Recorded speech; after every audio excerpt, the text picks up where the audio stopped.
ఏడు కొండల పైన చక్కగా గోవింద హరి గోవింద ఆపదముక్కుల గోవింద అనాథ రక్షక గోవింద గోవింద హరి గోవింద గోవింద హరి గోవింద.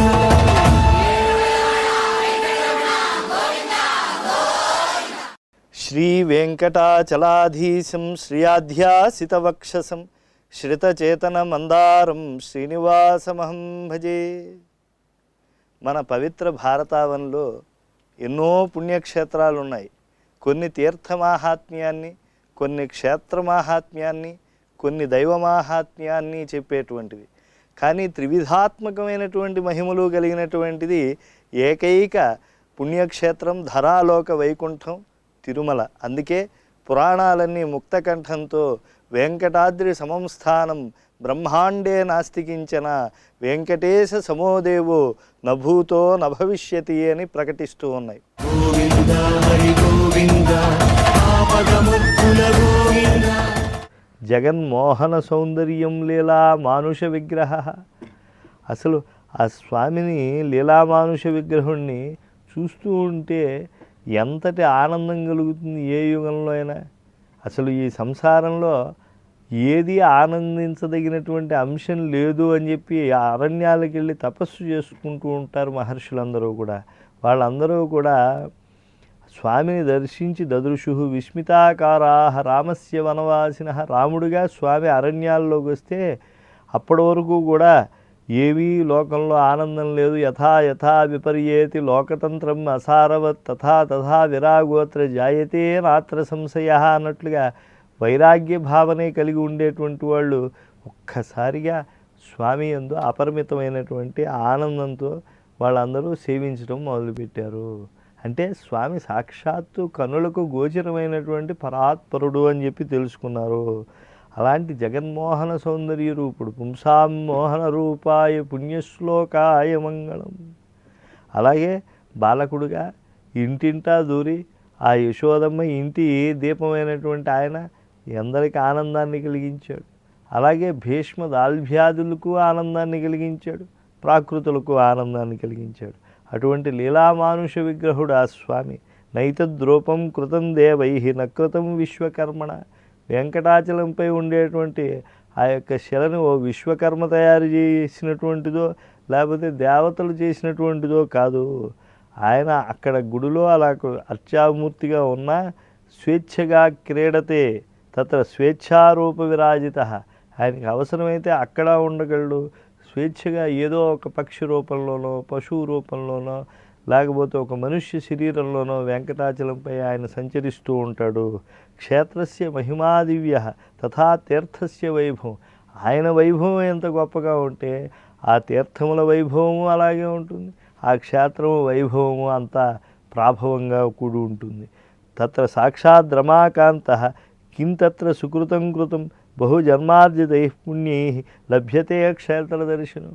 ఇలాగా తీర్థమహిమతో క్షేత్రమహిమతో దైవతాశక్తితో ఉండేటువంటి ఆ యొక్క స్వామి మహిమతో లీలామానుష విగ్రహుడి మహిమతో ఉండేటువంటి ఏకైక క్షేత్రం చాలా దుర్లభం. అటువంటి వెంకటాచల క్షేత్ర దర్శనం చాలా అద్భుతమైనటువంటిది ఈ కలియుగంలో. తత్రాపి వెంకటగిరి దర్శనం ముక్తిదం పరం. సాక్షాత్తు వెంకటగిరిని దర్శించడం అని అంటే ముక్తిని మనం చేత్తో పట్టుకోవడమే. కరతలామలకం వంటిది ముక్తి అయిపోతుంది. దుర్లభం దేవసంఘానం మనుష్యాణాంతు కాకథ. అసలు ఆ వెంకటగిరి దర్శనం ఎంతో పుణ్యం ఉంటే ఆ వెంకటగిరి దర్శనం ఎంతో పుణ్యం ఉంటే కానీ దివ్యమైనటువంటి దేవతలకే సాధ్యం కాదే. ఇక మానవుల యొక్క విషయం వేరే చెప్పవలసినటువంటి అవసరం ఉన్నదా? దేవతలకే సాధ్యం కానటువంటిది ఇంకా మానవులకి ఏం సాధ్యం అవుతుంది? శ్రీనివాస స్వామి పారువేట ఉత్సవానికి బయలుదేరుతున్నారట. తిరుమలలో ప్రతి సంవత్సరం కూడా పారువేట ఉత్సవం అనేటువంటిది జరుగుతూ ఉంటుంది. చాలా కమనీయంగా ఉంటుంది అది. పారు వేట అంటే పరిగెత్తుతూ స్వామి మృగాలని ఆనాడు వెంకటాచలంపై విహారం చేసి క్రూర మృగాలు లేకుండా కేవలం సత్వగుణమైనటువంటి మృగాలే అక్కడ ఉండేట్లుగా చేశాడు ఆయన. అటువంటి స్వామి యొక్క పారువేట క్రీడని ఎవరైతే చక్కగా తెలుసుకుంటారో అధ్యయనం చేస్తారో వాళ్ళ మనస్సులో కామక్రోధాది మృగములు అన్నీ కూడా వధింపబడతాయి అని ఫలశ్రుతిగా చెప్పడం జరిగింది. దాన్ని చక్కగా వెంకటాచల మహాత్మ్యం వివరిస్తూ ఉన్నది. సూతుడు ప్రారంభించాడు. సకదాచిద్ రమేశాస్తు చింతయామాస వైహయం. మరి పారువేటకి స్వామివారు వాహనంగా వెళ్ళాలి అని అంటే ఒక గుర్రం ఉండాలి. మనసా చింత్యమానేతు హయ ప్రత్యక్షతాంగత. ఎప్పుడైతే స్వామి నా గుర్రం కావాలి అని అనుకున్నాడో ఆయన ముందు ఒక మంచి గుర్రం అద్భుతంగా ప్రత్యక్షమైపోయింది. వాయు అశ్వత్వమాపన్న. స్వామివారి యొక్క వేగానికి అనుగుణంగా వెళ్ళగలిగినటువంటి వాడు ఎవరు? అంతటి బలం ఎవరుందికి? అంతటి బలము, వైరాగ్యము, జ్ఞానము ఉండేటువంటి వాడు వాయువు. కనుక ఆ వాయువే ఒక అశ్వస్వరూపంలో స్వామివారి ముందు నిలిచారు. రజు సత్వాభిమానిని. ఆ సత్వగుణము చేత ఎప్పుడూ కూడా అభిమానవతిగా ఉండేటువంటిదైనటువంటి ఉపాసర్పత్ స్వయం లక్ష్మీ. ఆ గుర్రాన్ని నియంత్రించేటువంటి కళ్యంగా లక్ష్మీదేవతే అయిపోయిందిట, సత్వగుణ శోభిత. తతః అశ్వం తం సపూజయన్. అటువంటి పవిత్రమైనటువంటి వాయుదేవ స్వరూపమైనటువంటి లక్ష్మీదేవే కళ్యంగా కలిగినటువంటి అశ్వాన్ని చాలా ఆదరించట సాక్షాత్తు శ్రీనివాసస్వామి. తస్యోపరి సమాతిష్ఠత్ సర్వాభరణభూషిత. ఎలా ఉన్నాడు స్వామి అంటే అలంకార ప్రియుడైనటువంటి ఆ శ్రీనివాసుడు సర్వ విధములైనటువంటి ఆభరణ భూషితుడై ఉన్నట్ట. శుభ్రవస్త్రం, మంచి పీతాంబరాన్ని కట్టుకుని ఉన్నారు. పంచదశ హస్తం బిభ్రత్ తథోపరి. దానిపైన మంచి ఆ కూర్చునేందుకు ఆసనం మెత్తగా ఉండటం, గుర్రం పైన వేసుకునేటువంటి ఆసనం మెత్తగా ఉండటం కోసం ఒక మంచి వస్త్రాన్ని కూడా ఆయన వేసుకోవటం జరిగింది. కాంచీం బద్ధ్వా రమాకాంత. మంచి నడువుకి ఒక గుడ్డని బంధనంగా చేసుకున్నాడు ఆయన. కాంచీదామ విభూషిత. అసలు ఆయన నడువు కూడా ఒక అలంకారం కాంచి ఎప్పుడూ ఉంటుంది. శుభ్రవర్ణాంచ ఉత్తరీయం. పైన ఉత్తరీయాన్ని వేసుకున్నారు. పంచహస్తం తథాధత్. కింద మంచి ఆ కింద వేసుకున్న దిండు పైన ఒక వస్త్రాన్ని మళ్ళా వేసుకుని ఆదర్శ ఆలోకితే వక్తే. గుర్రంలో ఎక్కేటువంటి ఆ స్వామి ముఖాన్ని కూడా చక్కగా అద్దంలో చూసుకున్నారు. దర్పణం స్వామివారికి ఇచ్చేటువంటి కైంకర్యంలో ఒక భాగం. ఆయన అద్దంలో చూసుకున్నారు. ధృత్వా శుభ్రాంచ మృత్తికాం. మంచి తిరుమణిని పెట్టుకున్నారు ఆయన. అటు ఇటుగా కూడా తిరుమణిని పెట్టుకుని తన్మధ్యే ఎర్రగా కుంకుమేనాపి. కుంకుమతో ఆ తిరుమణి మధ్యలో కుంకుమతో తిలకం సుమనోహరం. ఆ కుంకుమ తిలకం కూడా ఎంతో మనోహరంగా పెట్టుకోవడం జరిగింది. పూగి ఫలంచ. తాంబూలం వక్కలతో మంచి తాంబూలాన్ని ఆయన నోట్లో వేసుకున్నారు. చూర్ణ నిక్షేప పాత్రకం. సుగంధ ద్రవ్య పాత్రాన్ని కర్పూర వాసితై పూగ కాచైర్జాతీ ఫలై శుభై. మంచి జాతికాయలు వేసినటువంటి పచ్చకర్పూరంతో కలిపినటువంటి మంచి తాంబూలాన్ని స్వామివారు ముఖంలో వేసుకున్నారు. అందులో లవంగై పత్ర సమ్మిశ్రై. మంచి తమలపాకులతో లవంగాలు కూడా ఉన్నాయి దాంట్లో. గర్భితాం రత్నపేటికాం ఆదర్శ మృత్తికాం శుభ్రాం కంఠాభరణభూషిత. అలాంటి తాంబూలం వేసుకున్నటువంటి ఆయన మంచి అద్దాలతో విరాజిల్లేటువంటి కంఠాభరణాన్ని కూడా వేసుకున్నారు ఆయన. స్వర్ణ నిర్మిత వస్త్రేణ బద్ధ్వాతు కటిమధ్యత.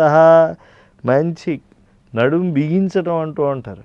మరి వేటకు పెడుతూ ఉన్నారు కదా, మంచి సువర్ణవర్ణంతో ఉండేటువంటి వస్త్రం చేత ఆ నడుము భాగాన్ని ఆయన బాగా బిగించుకుని స్వర్ణ యజ్ఞోపవీతాంగ తథా కుంకుమ భాజనం.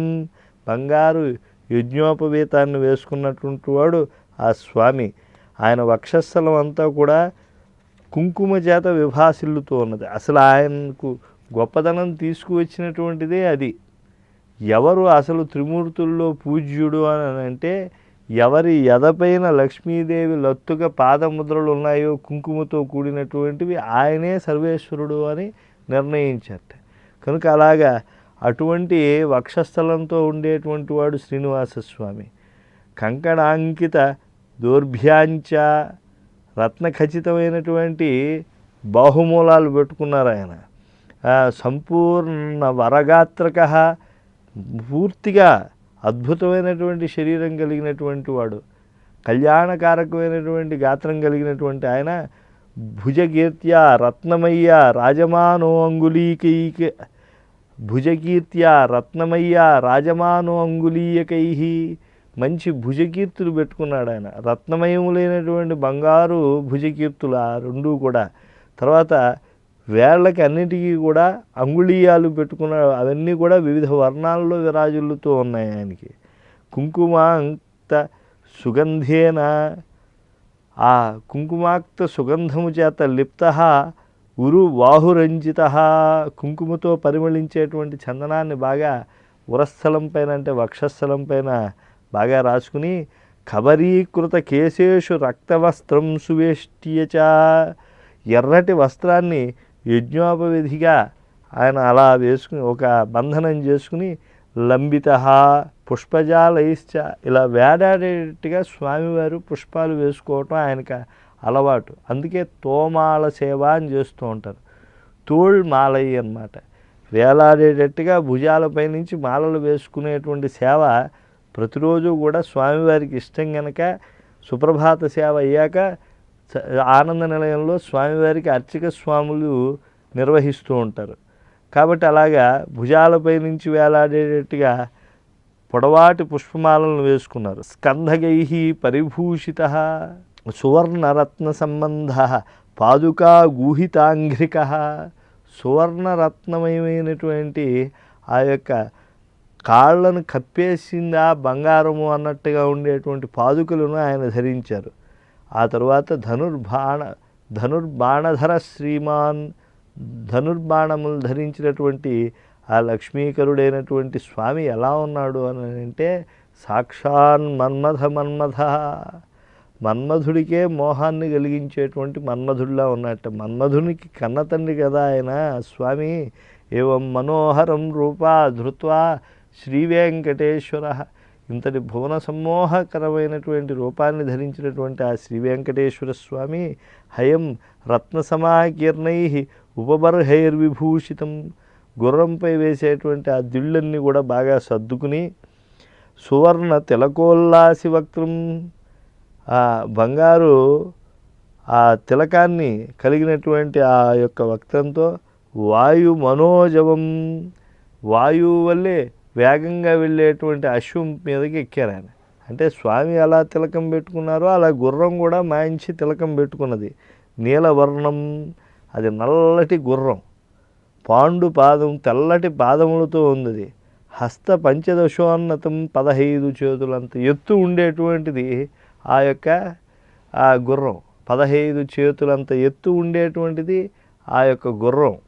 అటువంటి గుర్రాన్ని ఆరుహ్య దేవమణ్యాది, అంటే మంచి సుడులు కలిగినటువంటి గుర్రం అంటది. సర్వలక్షణ సంయుతం, వాయుదేవ స్వరూపమైనటువంటి ఆ గుర్రం, 15 చేతులంత ఎత్తుండేటువంటి ఆ గుర్రం, మంచి ఆ తిలకాన్ని పెట్టుకున్నటువంటి ఆ గుర్రం, సర్వలక్షణాలతో విరాజిల్లేటువంటి ఆ గుర్రం, అది గిరిపైన శ్రేష్టమైనటువంటి దానిపైన స్వామిని ఎక్కించుకుని ముందుకు సాగుతూ ఉన్నది.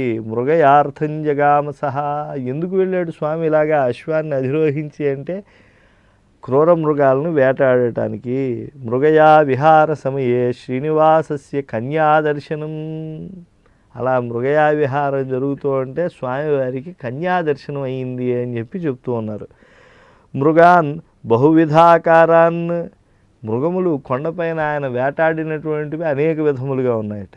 ఏమిటయ్యా అవి అంటే, సింహములు, శార్దూలములు అంటే చిరుత పులులు, పెద్ద పులులు, జంబూకములు అంటే నక్కలు, మాతంగాన్ ఏనుగులు, శరభాన్ శరభం మృగములు, ఘోరాన్ ఇంకా అనేకమైనటువంటి ఘోరమైనటువంటి మృగములు, మహిషానపి క్రూరమైనటువంటి మహిషాలు కూడా వెంకటాచలంలో ఉండే. వీటన్నింటినీ స్వామి సంహరించారు. జఘాన తాన్ వనే దేవః సంచరన్ స ఇతస్తతః తత్రైకం హస్తినం దృష్ట్వా మదోన్మత్తం వనేచరం. ఇలాగా క్రూరమైనటువంటి మృగాలను వేటాడుతూ ఒక మదం చేత ఉన్మత్తమైనటువంటి ఒక వనేచరాన్ని ఏనుగుని ఆయన చూశారు. శ్రీభూసతులతో శరణాగతులతో 7 కొండల పైన చక్కగా గోవింద